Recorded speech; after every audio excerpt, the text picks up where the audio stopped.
গাছটিকে আমি কিনে আনার পর একটি 4 ইঞ্চির টবে আমি বসিয়ে দিয়েছি প্লাস্টিক। তো টবটিতে বসানোর পর গাছটি কোনো রকমভাবে গ্রোথ নিচ্ছিল না। বেশ 1 মাস পার হয়ে গেছিলো গাছটি বসানোর পর, গাছটি কোনো রকমভাবে গ্রোথ নিচ্ছিল না। তো তারপরে আমি গাছটিকে যত্ন করা পুরোপুরিভাবে ছেড়ে দিয়েছি এবং অযত্ন করা শুরু করে দিয়েছি। গাছটিকে ঠিকঠাকভাবে জলও দিতাম না, দেখভালও করতাম না। তো একটি গাছ লাগাতে গেলে তোমাদের যেটা প্রয়োজন, তখন গাছটির উপরে দেখভাল করা এবং গাছটিকে উপযুক্তভাবে গাছটির পরিচর্যা করা। এই গাছটিকে আমি খোলা আকাশের নিচে আমি রেখে দিয়েছিলাম, যেহেতু গাছটি কোনো গ্রোথ নিচ্ছিল না। বর্ষাটা যাওয়ার পরপরই গাছটি হালকা হলেও গ্রোথ নিয়েছে।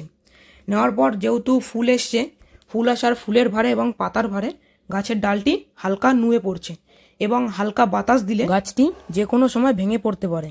তাই জন্য আমি আর বেশি দেরি না করে দুটি ডালকে সাপোর্ট দিয়ে বেঁধে দিলাম এবং গাছটিতে দেখতে পাচ্ছো অজস্র পরিমাণে ফুল এসছে। ফুলের এই কালারটি দৃষ্টি আকর্ষণ করছে এবং তোমরা দেখতে পাচ্ছো কত ছোট গাছে কতটা পরিমাণে ফুল এসছে।